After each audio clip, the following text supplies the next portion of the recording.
Clip number 692۔ اس clip میں آپ قرآن پاک کی سورہ نحل کی آیت نمبر 114 سے 117 تک کی تلاوت، ترجمہ اور تفسیر قرآن صراط الجنان سماعت فرمائیں گے۔ بسم اللہ الرحمن الرحیم۔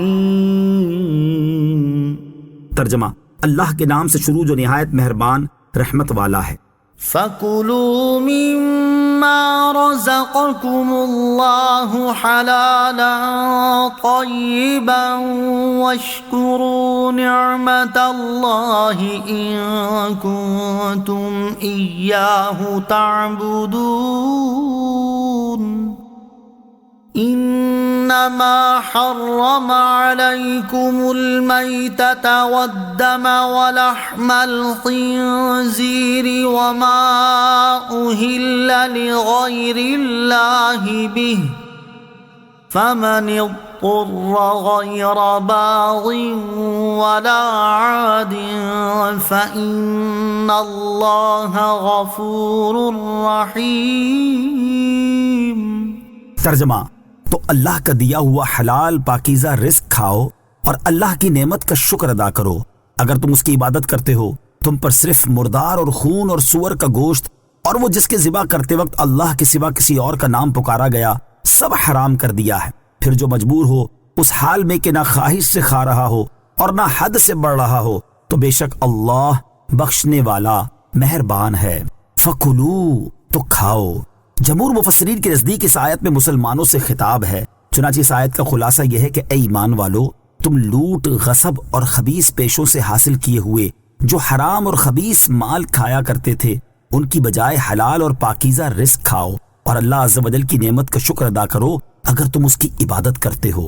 انما حرم علیکم، تم پر تو یہی حرام کیا ہے۔ آیت کا خلاصہ کلام یہ ہے کہ اللہ تعالیٰ نے صرف یہ چیزیں حرام کی ہیں جن کا بیان اس آیت میں ہوا، نہ کہ بحیرہ اور سائبہ وغیرہ جانور جنہیں کفار اپنے گمان کے مطابق حرام سمجھتے تھے۔ نیز جو شخص آیت میں مذکور حرام چیزوں میں سے کچھ کھانے پر مجبور ہو جائے تو وہ ضرورت کے مطابق ان میں سے کھا سکتا ہے۔ نوٹ: اس آیت کی تفسیری تفسیر سورہ بقرہ آیت نمبر 173، سورہ مائدہ آیت نمبر 3 اور سورہ انعام آیت نمبر 145 میں گزر چکی ہے۔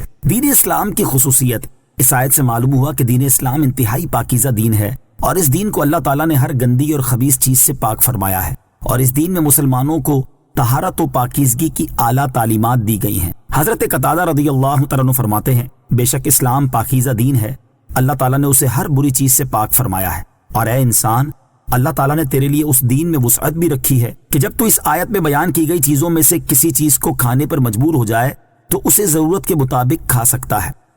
وَلَا تَقُولُوا لِمَا تَصِفُ أَلْسِنَتُكُمُ الْكَذِبَ هَذَا حَلَالٌ وَهَذَا حَرَامٌ لِتَفْتَرُوا عَلَى اللَّهِ الْكَذِبَ إِنَّ الَّذِينَ يَفْتَرُونَ عَلَى اللَّهِ الْكَذِبَ لَا يُفْلِحُونَ۔ متاع قلیل ولہم عذاب علیم۔ ترجمہ: اور تمہاری زبانیں جھوٹ بولتی ہیں، اس لیے نہ کہو کہ یہ حلال ہے اور یہ حرام ہے کہ تم اللہ پر جھوٹ باندھو۔ بے شک جو اللہ پر جھوٹ باندھتے ہیں وہ کامیاب نہ ہوں گے۔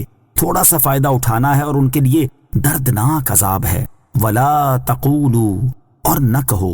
زمانے جاہلیت کے لوگ اپنی طرف سے بعض چیزوں کو حلال بعض چیزوں کو حرام کر لیا کرتے تھے اور اس کی نسبت اللہ تعالیٰ کی طرف کر دیا کرتے تھے۔ اس آیت میں اس کی ممانعت فرمائی گئی اور اس کو اللہ تعالیٰ پر افترا فرمایا گیا، اور افترا کرنے والوں کے بارے میں فرمایا گیا کہ بے شک جو اللہ تعالیٰ پر جھوٹ باندھتے ہیں وہ کامیاب نہ ہوں گے۔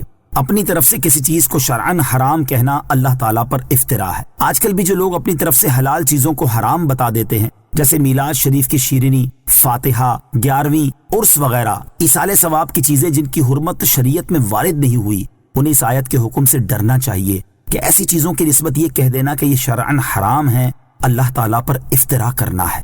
متاع قلیل، تھوڑا سا فائدہ اٹھانا ہے، یعنی ان جاہلوں کے لیے تھوڑا سا فائدہ اٹھانا اور دنیا کی چند روزہ آسائش ہے جو باقی رہنے والی نہیں، جبکہ ان کے لیے آخرت میں دردناک عذاب ہے۔ صلو علی الحبیب صلی اللہ تعالی علی محمد صلی اللہ تعالی وسلم۔ مجھے اپنی اور ساری دنیا کی لوگوں کی اصلاح کی کوشش کرنی ہے انشاءاللہ عز و جل.